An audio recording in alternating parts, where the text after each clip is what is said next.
Tee up the Purdue. Sure, why not?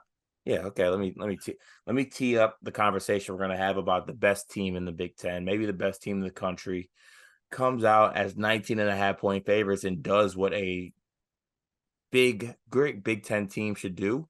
They cover, they win easily, they get up in this game. I think it was 21-1 before you could even blink. Braden Smith looked really good. Honestly, I thought everyone, in my opinion, looked real good for Purdue. Now, Samford, not good team. I know that folks might say they're better than you think. They're just not a good basketball team. Wait. Mm-hmm. Is James Madison a good team? Yeah. And Samford is not. Samford is not a good team, no. 3 spots away on Ken Pom prior to tonight. One team is predicted to win their conference and was predicted to make the national tournament. One team was not. James Madison, 22-11 last season. Samford, 21-11 last season. They're pretty similar in caliber. We're not going to. No, they're not, Greg. Come on. They literally are. Every computer system says they are. Yes, they are. Okay. All right. Go. I'm not even going to argue that. You can have it. Why are they not? One team is predicted to win their conference this year and make the tournament. One team is not. According to whose predictions? Like, I've seen Samford predicted as much as I've seen James Madison to like factor into their conference race. Really? Yes. Oh, I must have missed that one. I'm very confused right now. No, I'd like to look this up. I'm looking it up right now. Because it's not like either one of these teams are Florida Atlantic, but like, yeah, no, not at all. I'm actually intrigued to like know if I missed something here. Samford was picked 4th in the SoCon preseason poll by the coaches, 1 vote behind 3rd place. Okay. While James Madison was picked to win the Sun Belt and make the tournament. I think they were projected 13. Again, according to who? Mike DeCourcy, CBS. Okay. All right. But anyways, Purdue looked dominant against not a bum team, not a cupcake team, a good basketball team, not as good as James Madison. There you go. And they dominated the game and they looked good. Nothing really much to say about it, to be honest. They dominated from the tip. It was 21-1 before you could even blink. Are we taking Mike DeCourcy over Ken Pom? Is that what we're doing? Like in terms of team caliber, Mike DeCourcy's the guru? Yeah. You realize who you're asking that question to, right? I kind of feel like if we were like, I don't know, making a comparison between like Ken Pom and Mike DeCourcy, maybe one could say hypothetically, like they're in the same tier, but maybe like Ken Pom is Purdue and Mike DeCourcy is Michigan State, maybe. I can see that. I'm just throwing that out there.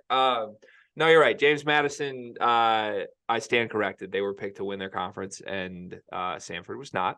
James Madison looked great tonight, obviously, in a lot of ways, other than, I mean, they shot the ball horribly and still got a road win. But Samford did not look great. That little guard that Samford started was horrendous, by the way. Yeah. Can we talk about that for a second? Yeah, the Italian dude. So before we talk the Purdue side of this, I actually have some serious problems with Samford that I want to address on the show. This kid's name, Dallas Graziani. I can't believe I messed his name up. 5'8". This is the kid they like propaganded out to say it's the most hyped up, most anticipated tip to open a game. Like it's the dumbest thing I've ever heard. It's the dumbest thing I've ever heard. The fact that I get this coach had to do this, like it was part of their marketing scheme. Someone in the social media department probably came to him with this. But like, you can't tell me this program took this game serious if that's how they approached this game. Like everything was literally like comedy videos about we're gonna tip off against Zach Edey with our 5'8" guy. Like, and then they actually did it, and like then they immediately tried to flip from like this hilarious comedic photo op moment to like we're gonna pick you up full court and press you. And Purdue was just like, are y'all kidding me right now? Like Lance Jones, 2 minutes into this game, almost got thrown out of the game for like just not dealing with their bullshit. And I don't even think Purdue did anything wrong in any of these spots, but this game was like incredibly chippy because Samford like thought they could come in and clown one of the best teams in the country. Maybe just because Fairleigh Dickinson did. Like, I think these guys literally just like watched the Matthew Loves B-ball reel of this and we're like, oh, haha, we're small, we can do this. And then they just kind of ran out of the gym. Like, I've never seen a slaughter in Mackey like this. And they were still like, with a minute left in this game, down 50, they were pressing. It was insane. I've never seen anything like this. So just for the record, not a Samford podcast. I'm wildly underwhelmed with y'all. You guys, I thought, were comedy tonight. And a big part of this was Purdue looking really good, but a large part of this story was that Samford's just a total joke. Yeah, I mean, when they released this jump ball thing, I think my first comment in the Discord was like, I'm taking alternate line minus 26.5 because all this hoorah bullshit. Like, this is crazy. It's crazy. Aren't you trying to win a basketball game? If I'm on Samford's team, I'm low-key like, what is like this sideshow, like cornball stuff you're doing? Like, I know like we're underdogs, but you got us going in here like we're Make-A-Wish kids or something like that. Or we're trying to like just get a couple laughs or something like that. We're trying to win a basketball game. At least that's what those dudes on the team were probably thinking. And they got dog walked bad. Yeah. Like real bad. So you know how Tom Izzo hit the podium and was like, I'm going to play all my guys under 30 minutes. And then he went out at home and lost to an okay-ish team and played Tyson Walker 38 minutes. Mm-hmm. Matt Painter did what Tom Izzo said he would do. So let's just do a quick minute count of everybody here. You got Edey, who only played 20 tonight, by the way. That's 16 and 11 in just 20 minutes. I think you're going to see a lot of stat lines like that. I think you've correctly called this out of like Purdue doesn't care about the regular season the same way. I don't know that I would say it that way. I would say like they just aren't going to put Zach Edey in any risky proposition. I don't think they care about him winning National Player of the Year this year. Otherwise, he would have been racking up numbers in this game. Braden Smith led the team in minutes with 22. He looked phenomenal. We can talk more about him in a minute. Lance Jones was the only other guy over 20. Listen to these minute counts from everybody else in this team. Fletcher Lawyer, 17 minutes. Mason Gillis, 17 minutes. Cam Heidi, 16 minutes. Miles Colvin, 16 minutes. Ethan Morton, 15 minutes. Caleb First, 13 minutes. Trey Kaufman-Wren, 15 minutes. I mean, these guys are all like cannibalizing each other. Like when we get to March, they're not all going to do an even timeshare of 15 minutes, right? But I actually thought I was most impressed out of everything with Purdue. I was most impressed with that big collection group of guys because we sounded the alarm, so we were worried about the 3 and the 4. And I just named a bunch of dudes that can all play that I thought all busted their ass, for lack of a better word, tonight. Like I said this in one of the, I don't remember if it was the Discord or somewhere else, but like, it really feels to me like you can tell when Purdue's role players get their shot one by one, they know it's their shot.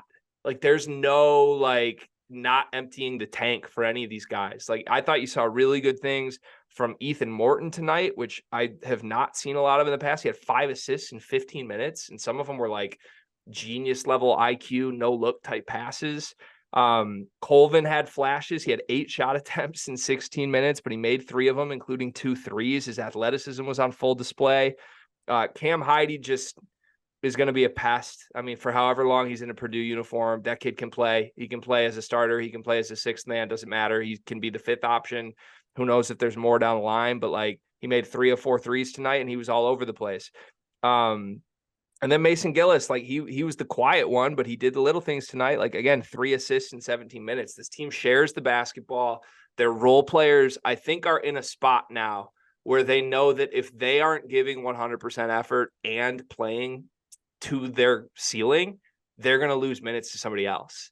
And that's a luxury spot to be in for one of the best teams in the country when like you get to that point where you know you've got your 3 stars and there's 2 spots open for 6 talented ass dudes. And instead of getting like a few of those guys B game, you're getting 6 different guys A game. And I think that makes Purdue so dangerous. Yeah, I was thoroughly impressed with what I saw from Purdue tonight, but also at the same time, I was like not surprised.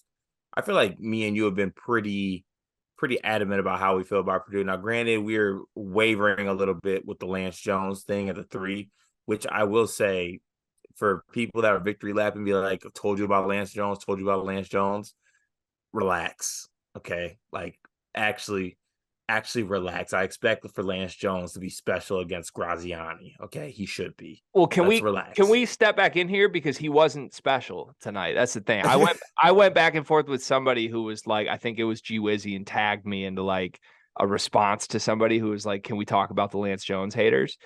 20 minutes for Lance Jones tonight. He definitely played as if he's like a key cog of this team. He was 3 for 9 from the floor. He was 0 for 4 from 3. He was 0 for 1 from free throw.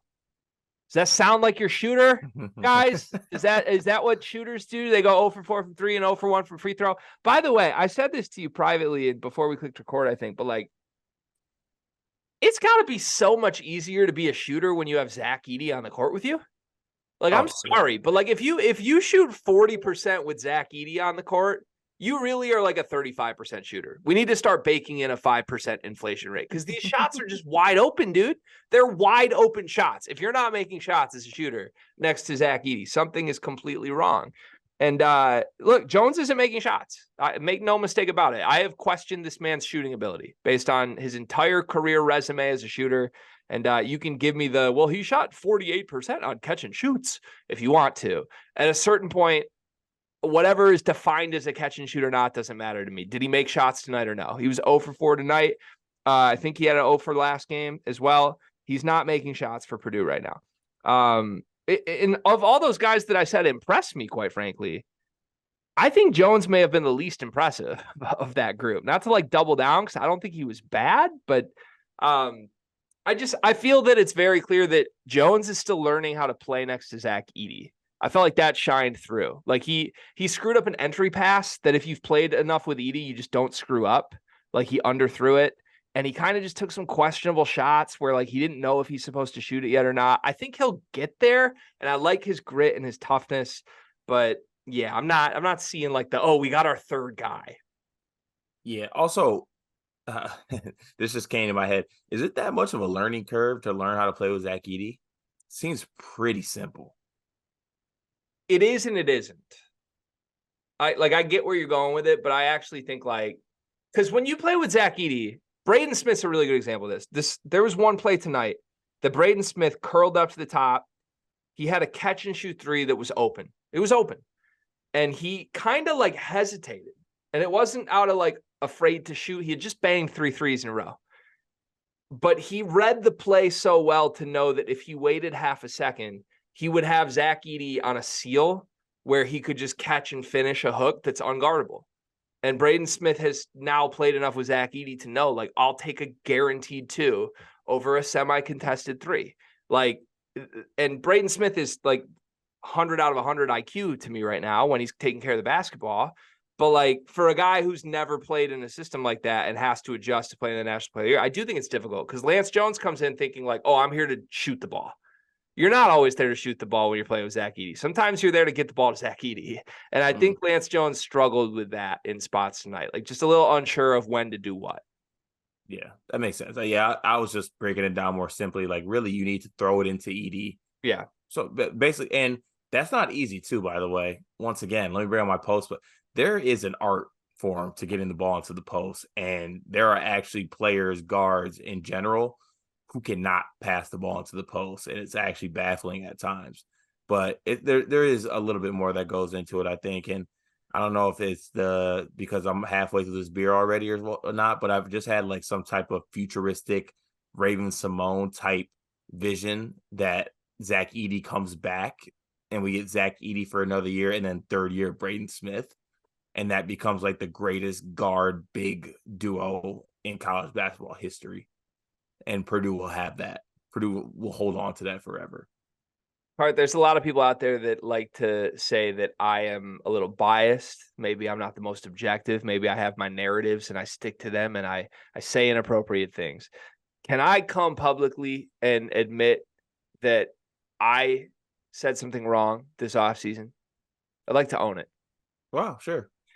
I compared Fletcher Lawyer to Kyle Guy.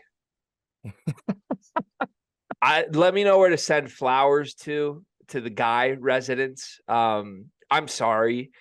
Fletcher Lawyer, first of all, has hit the weight room less than I have since I became a father. That's horrifying. It's been one time that I've hit the weights since becoming a dad. Fletch hasn't done that though. Fletch like has lost muscle since last season.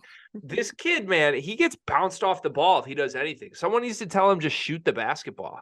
And he made 4 of 6 from 3 tonight, but like I thought he passed up like 3 open threes to dribble in traffic and it got knocked away or just taken from him. So I still don't know what it is with Fletch, man. Like he's obviously good, but it leaves you wanting more, you know? Yeah. Yeah, I agree. But all in all, dominant win by Purdue. I think we spent a little bit too much time on Purdue for my liking, but completely dominant win by them. They did what they were supposed to do. They handled their business. Not every Big Ten team can say that. Hoffman Wren and Lance Jones for Jaden Akins and Malik Hall.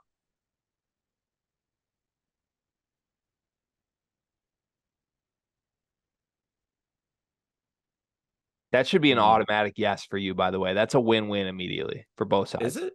Yeah, 100%. But like Kaufman Wren doesn't help us anything at the 4, or is he like our 5? I'm going to say something a little crazy here, Cart. Uh-huh.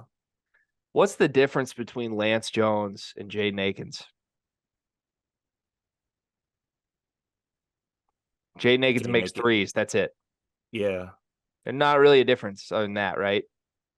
Is Lance Jones a good defender? I might be wrong. Yeah, very good defender. Yeah, yeah. Okay. I mean, Akins is probably more athletic than Jones. Jones pretty like at least tough. Like I wouldn't say he's not bouncy. Is he bouncy? I don't know. I don't know. I think so. Man, I don't know. I'm just saying, like, if you had Kaufman Wren as your big and a slightly more watered down Jaden Akins, got rid of Malik Hall, so you have to play Cohen Carr at the 4.